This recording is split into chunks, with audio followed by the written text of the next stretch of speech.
안녕하세요. 백두산 금융연구소의 백두산입니다. 10월 8일 금요일 오후 8시 50분입니다. 다시 연휴가 찾아왔습니다. 그래서 월요일은 영상을 쉴 거고요.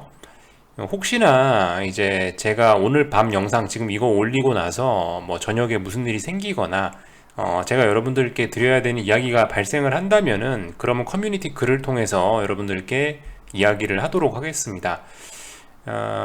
하여튼 자, 그래서 오늘 시장 내용 살펴보자고요.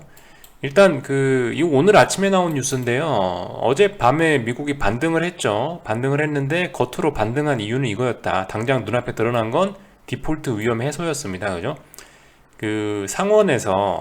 상원 공화당에 있는 사람이 12월 달로 우리 이거 부채 한도 협상 좀 뒤로 미루자라고 했던 것이 민주당한테 먹혀가지고 디폴트 위험이 좀 해소가 되었다고 해요.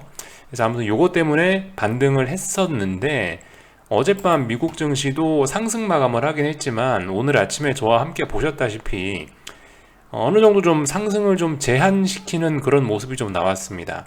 그러니까 저 뉴스가 나오고 나서 계속 더 오른 게 아니고 저 뉴스 나오고 나서 오히려 약간 좀 상승을 제한하는 이런 모습들이 좀 나타났기는 했거든요.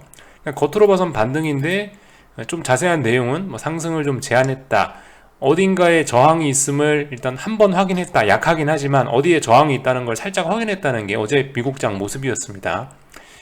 자, 오늘 아시아장 흐름 그대로였어요. 미국장 흐름 그대로.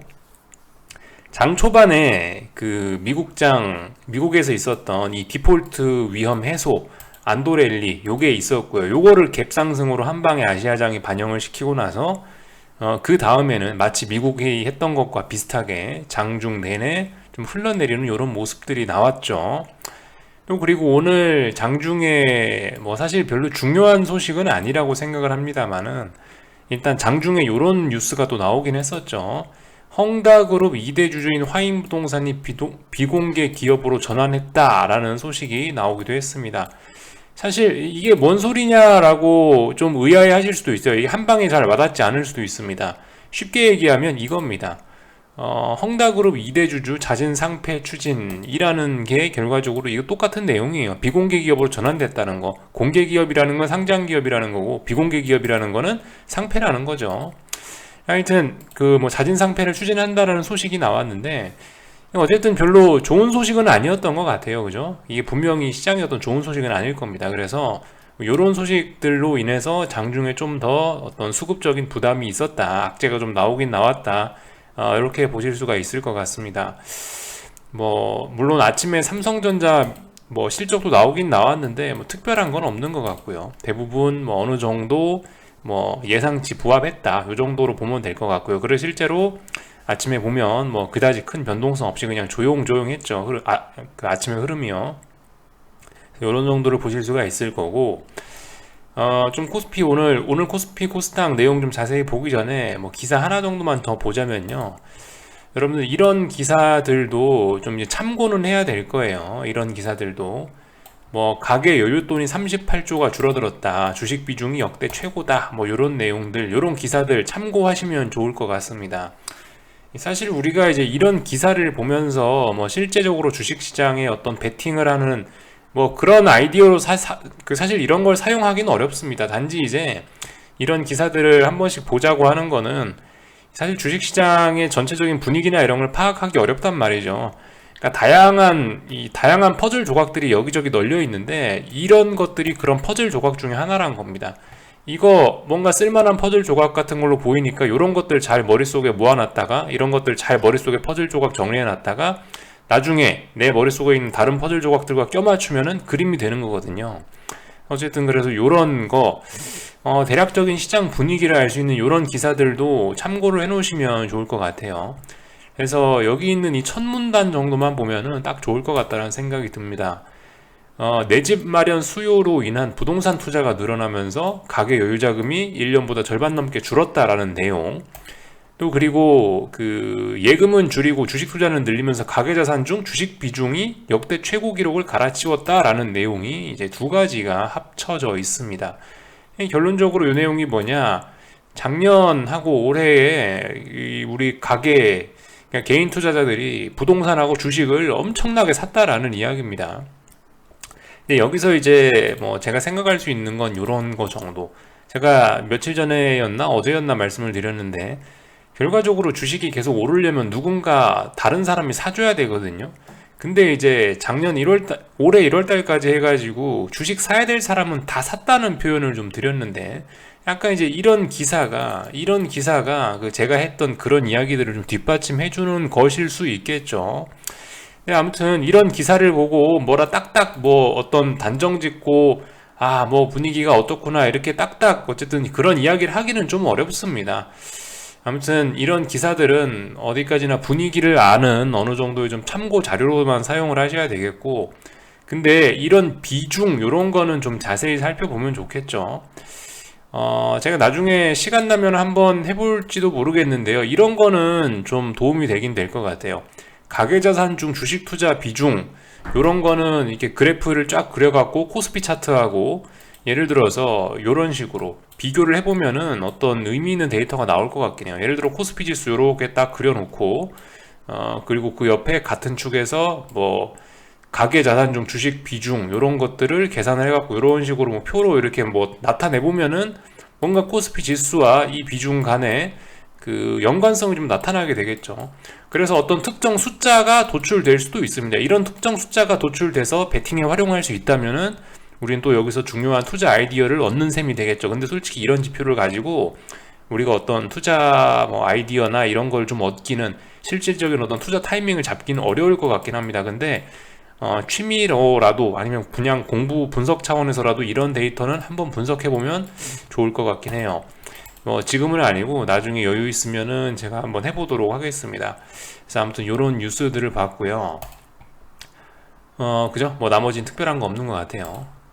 하여튼 뭐 이렇게 보면 삼성전자라는 게 이렇게 하여튼 오늘 아침에 삼성전자 실적이 나오긴 나왔는데 이런 것들도 사실 좀 그렇습니다. 이게 지금 시장 분위기가 차라리 확 좀 돌아서고 이러려면은 차라리 삼성전자 실적이 막 개박살이 나고 이래서 개인들이 좀 쫄아갖고 주식을 확 팔아줘야지 이게 차라리 시장 분위기가 좀 틀어지기 쉬울 것 같은데 지금 사실 시장 분위기가 좀 그렇잖아요.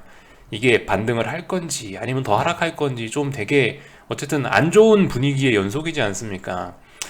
그렇다 보니까 차라리 이런 상황에서는 엄청나게 큰 악재가 나오는 게 반등에 도움이 될 수도 있는데 지금 보시면 어쨌든 내용을 보면 좋아요. 네, 내용을 보면 좋아요. 이러니까 어떻게 됩니까? 사실 개인 투자자들이 이런 거 보면서 아, 난 주식을 팔면 안 되겠어. 역시 가치 투자는 삼성전자야. 이러면서 이런 거 보면서 더 버틸 가능성도 좀 있다는 거.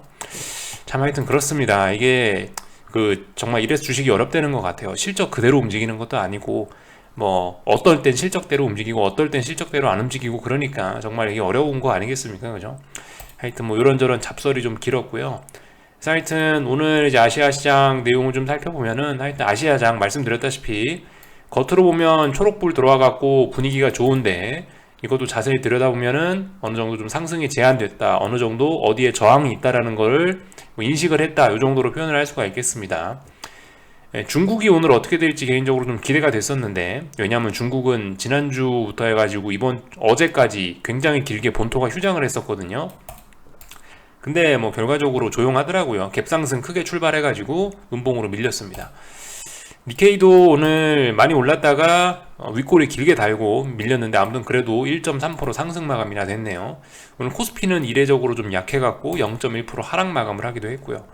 지금 현재 유럽은 일단 분위기가 안 좋긴 합니다. 근데 지금 이 모습은 이건 어쨌든 큰 의미가 없어요. 왜냐면 지금 밤 9시도 안 됐기 때문이죠. 그리고 잠시 후 밤 9시 반에 그 논팜 페이롤스라고 미국 고용지표가 발표되기 때문에 아마 세력들은 그 지표를 가지고 장난을 좀 치고 싶은 생각이 있을 거예요. 그렇기 때문에 지금의 움직임은 가볍게 보도록 하겠습니다. 아침에 말씀드렸죠. 그 지표 잘 나오면은 인플레이션 우려 나오는 거고 너무 안 좋게 나오면 스태그플레이션 우려 나오는 거고 적당히 그냥 기대치에 부합을 하면은 아무 일도 없이 지나가는 거고 그렇게 될 겁니다. 대략적으로 이렇게 놓고 보시면 될 것 같고요. 오늘 한국장 이야기를 드리자면은 뭐 보시다시피 일단 저항을 확인했죠. 네, 일단 저항을 확인했습니다. 한국 보기 전에 그 중국하고 일본도 그림만 한번 좀 같이 보고 넘어갈게요. 오늘 아시아장 분위기가 이랬다고요. 이게 이제 오늘 일본 모습이고 보시다시피 많이 올랐다가 윗골이 길게 달렸죠. 위에 저항을 어딘가에 확인한 거예요. 그러니까 웬만하면 전 일본장 숏 잡자라는 이야기를 여기 어디서 드렸는데 계속 홀딩했으면 좋겠어요. 제 생각에는요. 뭐 이런 자리 중요한 저항이니까, 아니 중요한 지지선이니까 비중 조금 줄여본다, 그런 건 괜찮다라고 봅니다만은, 아무튼 이렇게 위에서 잡으셨던 분은 절대 이런 자리에서 쉽게 숏을 팔지 않으셨으면 좋겠습니다. 좀 끝을 봤으면 좋겠다는 생각이에요. 어쨌든 뭐 계속 반등시 매도라고 하면 되긴 될 것 같습니다. 물론 고점이 좀 높아지긴 했지만요, 그래도 그 고점, 그래도 반등시 매도 전략을 계속 써보는 게 좋지 않을까 싶습니다. 니케이 이야기했고, 니케이 그림 살짝 봤고요. 중국 증시 같은 경우도 오늘 이랬다는 거죠. 연휴 동안 쉬었는데 큰 폭의 갭상승 이후로 결과적으로 고점을 어디인가에서 인식을 했다라는 거. 근데 아무튼 오늘 뭐 일본이고 중국이고 간에 이렇게 일단 한번 어딘가에 저항이 있구나라는 걸 확인을 했는데요. 이런 지수들은 보통 한 이틀 정도, 2거래일 정도는 좀 확인을 하는 것 같으니까, 아무튼 뭐 이런 오늘의 결과는 일단 너무 믿지는 말고, 여기 어딘가 저항이 있구나 라는 것만 인식을 하고 우리도 넘어갔으면 좋겠습니다. 이걸 너무나 믿진 말고요. 이거를 그 다음 거래일에서 한 번 더 확인을 해야지 이제 이게 진짜 저항이 되는 거예요. 아직까지는 모르는 겁니다. 결과적으로 어젯밤 미국에서 윗골이 달렸던 거, 어젯밤 나스닥에서 윗골이 달렸던 거, 이런 것들이 오늘 아시아장에서 그대로 그 모습이 나타난 거예요. 자, 이제 이렇게 밑밥을 깔아놨고, 그래서 오늘 코스피, 코스닥을 보면 똑같았습니다. 그죠? 뭐 미국에서 뭐 불확실성이 어느 정도 해소가 되니까 갭상승 출발해가지고 음봉으로 밀렸고요. 그리고 코스닥도 보시다시피 갭상승 출발해서 음봉으로 밀렸고요. 제가 말씀드렸다시피 일단은 탄력적으로 반등을 하려면 최소 390은 넘어야 된다고 말씀드렸는데, 일단 390에서 저항을 확인을 하긴 했습니다. 말씀드렸다시피 이거 한 번이라고 해서 믿지는 않아요. 이거 저는 어쨌든 한 번은 더 확인을 해야 되지 않겠냐라는 생각을 하고 있습니다.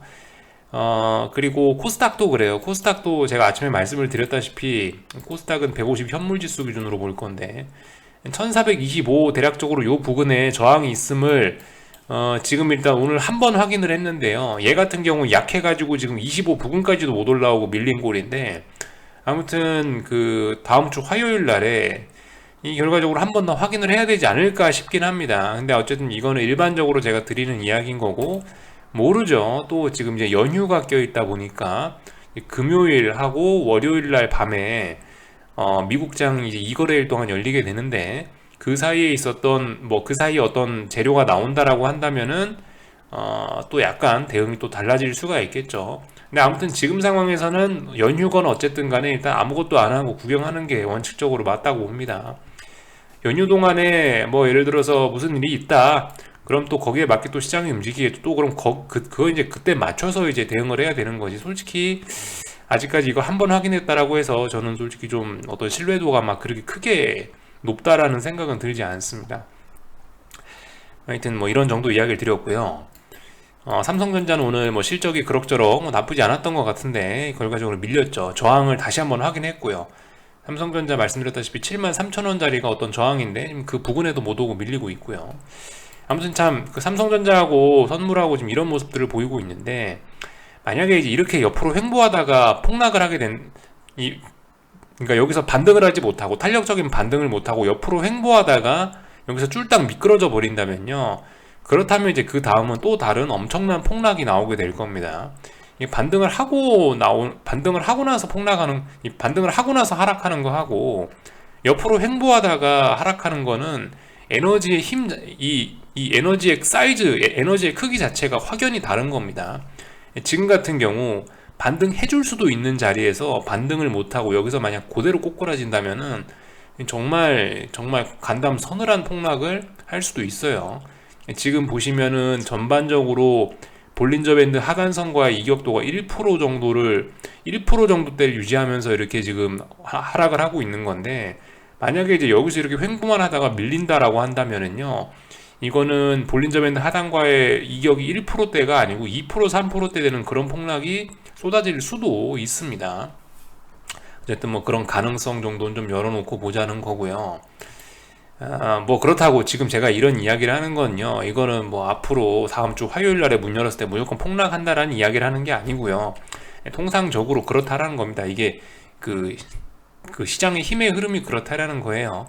이런 자리에서 반등을 해주고 그러면은 좀 밀리더라도 다음번에 슬슬슬슬 밀릴 수가 있는데, 근데 이제 이렇게 반등할 자리에서 반등 제대로 못하고 옆으로 횡보하면 에너지가 누적이 되면서 가중처벌 받는다는 거죠. 가중처벌 받으면 폭락 나올 수 있다.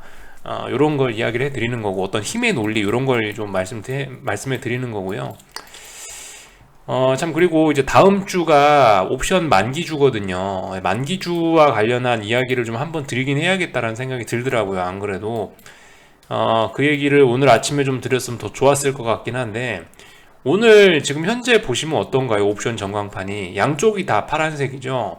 뭡니까? 전형적인 양매도장이 나와 버렸어요. 시장 지수가 하락 마감하긴 했지만 결과적으로 0.04포인트 이렇게 빠지면 어떻게 됩니까? 지금 현재 변동성 지수가 20이 넘어가기 때문에, 지금 변동성 지수가 20.4예요. 20이 넘어가기 때문에 지금 시장이 뭐 0.1포인트, 선물이 0.1포인트 움직여서는 보시다시피 풋옵션들도 개박살이 나게 돼 있습니다. 그러니까 지금은 시장이 많이 움직인다는 기대치를 갖고 있는 상황이기 때문에 저 정도 움직여서는 옵션들이 다 개박살이 나요. 하락해도 풋도 박살나고 상승한다 하더라도 콜도 박살납니다. 왜 그러냐? 뭐 지금 보시다시피 일단 뭐 변동성 지수가 20이 넘어간다는 자체가 이미 뭐 옵션 가격이 비싸다는 걸 의미하는 말이기도 하거든요. 아무튼 얘기가 길어졌는데, 지금 제가 여기서 이제 다음 주 옵션 만기주를 앞두고 여러분들께 드려야 될 중요한 포인트는 지금 옵션이 더럽게 비싸다는 거예요. 뭐 오랫동안 영상 보신 분들은 아시겠지만 만기일 날에 옵션의 가격은 어떻게 됩니까? 양합이 더하면은 1 정도 돼야 돼요. 1이나 2 정도 되면 됩니다. 양합이요. 옵션 양합이라는 건 여기 있는 등가 옵션 가격 두 개를 합친 게 양합이죠. 근데 양합이 1이나 2 정도 돼야 된다고요. 만기일 날에. 근데 오늘 금요일이니까 보시다시피 만기일까지 이제 보시면 한 3거래일 남은 셈이에요. 3거래일 12, 13, 14 아마 요 3거래일 거래가 될 텐데, 지금 3거래일 남았는데 지금 옵션 가격이 얼마냐? 만기일이 14일인가 그렇거든요. 만기일이 14일인데 지금 보시면 3거래일 남은 꼴인데, 3거래일 남았는데 지금 옵션 가격이 양합이 보시면 7.5가 거의 그저 뭐 7.4? 이 정도쯤 되는 겁니다. 지금 이 정도면 굉장히 높아요. 7.2 정도 되나요? 네. 그러니까 지금 굉장히 높은 거라고요. 이 정도면 진짜 어마어마하게 비싼 상황입니다. 이렇게 비싸다면 어떤 일들이 일어날 수 있을까요? 그러니까 뭐 물론 이게 비싸다라고 해서 앞으로 더 못 비싸지고 그런 건 아니에요. 옵션이라는 것도 그렇고, 하여튼 모든 주식이라든가 모든 금융시장의 가격들은 우리가 이 정도면 비싸다라고 생각을 하더라도 여기서 더 비싸질 수도 있어요. 그래도 이상하지가 않아요. 투기 바닥이기 때문에 그럴 수 있는데, 아무튼 이런 가능성은 좀 낮다고 생각하고 이런 가능성은 좀 제껴두고, 만약에 여러분들이 세력이다 라고 생각을 한다면, 이렇게 옵션 가격이 비싸면은 이것 때문에 시장이 그냥 옆으로 주르륵 기어버릴 수도 있습니다. 우리는 솔직히 이제 뭐 어떤 큰 시세, 다들 뭐 대박을 기대하잖아요. 보통 개인이면은 자기가 갖고 있는 포지션 쪽으로 많이 움직일 걸 기대합니다. 내가 상승론자면 위쪽으로 폭등을 하길 바라는 거고, 하락 뭐 아래쪽으로 포지션 갖고 있으면 아래쪽으로 급락하길 바라는 건데, 대박을 기대하기 마련인데, 일단 옵션 가격은 다음 주에 그런 대박이 날 가능성이 굉장히 낮다라고 일단 이야기해주고 있어요. 지금 이 옵션 쪽은 그래서 어쨌든 콜이고 푸시고 양쪽 다 그냥 개박살 날 가능성들이 있습니다. 생각보다 다음 주에 아무 일 없이 그냥 옆으로 횡보하면서 조용히 지나갈 가능성도 좀 많이 좀 열어놔야 될 것 같긴 합니다. 옵션이 너무 비싸요. 말씀드렸다시피 이거 만기일 되면 양합이 2가 돼야 된다고요. 근데 지금 7.2 이 정도 된다고요. 오늘 아침에도 옵션 양합이 뭐 7.4, 7.5 가까이 됐었는데 어마어마하게 빠른 속도로 프리미엄이 빠진 겁니다. 지금 이것도요. 그래서 옵션 매수 포지션은 솔직히 지금은 옵션이 사실 이거 하기도 저거 하기도 굉장히 좀 애매한 타이밍이긴 해요. 아무튼 옵션 매매하신 분들 굉장히 좀 조심하셔야 될 겁니다. 보이시죠? 여기 만기일 14일이라 써 있습니다. 10월 14일 잔여일 오늘 제외하면 이제 3거래일 남은 거예요. 근데 지금 옵션이 등가가 이 가격이면 이게 말이 안 되는 겁니다. 말이 안 되는 건 아니고 하여튼 좀 이례적으로 비싼 편이긴 해요. 그래서 좀 주의하자. 제 생각엔 다음 주에 한국 시장은 포인트가 요건 것 같습니다. 만기주기 때문에 이 옵션 옵션 포지션 때문에 시장이 아마 굉장히 왜곡될 수 있을 거예요. 일단 이런 점들을 좀 말씀드리고, 어쨌든 그럴 가능성이 높다라는 거지, 해외에서 무슨 일 생기면 어쨌든 그럼에도 불구하고 시장은 막 난리 부르스를 출 수도 있습니다. 근데 해외에서 별일 없으면 한국 시장은 그냥 옆으로 주르륵 기면서 옵션 양매도나 하면서 조용히 지나갈 수 있다라는 이야기를 좀 드린 거고요. 환율 정도 좀 점검하고 넘어가자면, 제가 너무 좋아하는 예쁜 패턴으로 잘 올라가고 있습니다. 상승의 기울기 적당하고 변동성 죽이면서 하루에 1원, 2원, 3원씩 차분히 올라가는 모습이 너무 일단 좋아 보입니다. 이거 뭐 예전에도 한번 말씀드렸죠. 이거 저항 마디 때 잘 설정하고 보시라고요. 1180원에 어떤 자리가 하나 있었고, 1190원에 뭔 자리가 하나 있었고, 그리고 여기 1207원, 8원 부근에 뭐가 하나 있고요. 또 그리고 그 위에 1200 한 뭐 15원 대충 요 부근에도 또 15원, 17원 요 부근에도 또 뭔가 하나 있고요. 또 그리고 1243원 뭐 요 부근에도 또 뭔가 하나 있습니다. 대략적으로 지금 말씀드린 자리들은 중요한 지지와 저항 자리예요. 이제 아무튼 90원 자리는 누가 봐도 든든하게 안착을 했으니까 아마 다음번 목표치는 뭐 1200, 방금 말씀드렸죠. 1200 한 뭐 7원, 8원 정도까지는 스무스하게 올라가지 않을까라는 생각 정도 들고 있어요. 안 그래도 오늘 어떤 분이 1200 그죠? 일단 이 환율의 상승이 좀 멈춰야 반등도 할 수 있을 것 같다라는 아이디어를 주셨는데, 상당히 타당한 추론이에요. 어쨌든 1207원 부근까지는 일단 별다른 저항이 없습니다. 근데 어쨌든 너무 이것만 보는 것도 또 위험해요.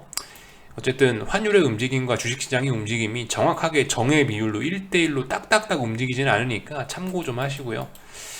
아무튼 뭐 그렇습니다. 이런저런 점들 좀 살펴봤고, 오늘 옵션 수급에서 개인들이 또 풋옵션을 146억 매수하는 모습이 좀 보이긴 보였는데, 솔직히 이거는 좀 오늘은 좀 신뢰도가 좀 낮아 보이긴 합니다. 왜냐면 오늘 시장 변동성도 좀 별로 없었고, 이게 그리고 장 막판에 마지막 한 30분쯤에 확 이런 물량이 나오더라고요. 그래서 솔직히 이거는 약간 좀 속임수 같아서 저는 일단 큰 의미를 부여하지는 않으려고 합니다. 근데 아무튼 중요한 거는 이미 이거 전에, 오늘 이전에 이미 여기서 개인들이 풋옵션을 몇백억치 이미 샀다는 게 좀 부담스러운 면이긴 해요. 우리 하방을 보는 사람들 입장에서는요. 그런 점 정도 일단 체크하고 넘어가겠습니다. 예, 그죠? 시장이 막 변동성을 터트리면서 난리가 나면서 개인들 풋옵션 수급이 몇백억씩 찍히면 좀 이해가 되겠는데, 오늘은 조금 좀 뭔가 좀 수상하다는 생각이 들어가지고 여기에 일단 큰 의미를 부여하지는 않겠습니다. 일단 뭐 요런 이야기 정도 드렸고요. 오늘 밤 미국 말씀드렸다시피 지금 움직임 중요하지 않아요. 그 9시 반에 있는 실업수당 청구 저기 논팜 페이롤스, 그거가 중요한 이벤트입니다. 요거에 따라서 좀 장난칠 수 있고요. 어쨌든 근데 이제 이 지표가 어떻게 나오든 간에 오늘 밤 이제 미국 주식시장이 할 일은 어제 만들어놨던 이 저항을 어떻게 소화할 것이냐, 이거에 관련된 부분입니다. 그래서 미국장 숏배팅 하실 분들은 오늘 잘 보셔야 돼요. 오늘 미국장 흐름 잘 보시다가 나스닥인데요, 나스닥이 이 자리 넘어가느냐 못 넘어가느냐 잘 보셔야 돼요. 이 자리에서 또다시 저항을 만들어내고 밀리면은, 그럼 이제 또다시 이제 미국의 반등은 끝이 나고 또다시 이제 하락으로 또 가는 거예요. 근데 이제 오늘 여기서 또 양봉이 나오고 버텨준다, 그럼 이제 또 추가로 또 반등할 수 있으니 숏 배팅은 또 조금 기다려봐야 될 수 있고요. 그러니까 오늘 밤 흐름 숏 배팅 하실 분들은 잘 보시라 라는 이야기 드리고 싶습니다. S&P도 그죠? 어제 만들어 놓은 이 위에 동그라미 이 부분을 오늘 밤에 아마 테스트를 할 거예요. 테스트해서 어떻게든 결론이 나겠죠. 그러면 이제 그 결론대로 여러분들은 보고 하시면 될 것 같습니다. 난 모르겠다 그러시는 분들은 새벽 4시 반쯤에 알람 맞춰놓고 일어나셔서 4시 반에 딱 일어나서 보시면 어떤 결과가 나와 있겠죠. 장마감 30분 전이니까 결론이 나와 있을 거 아니에요.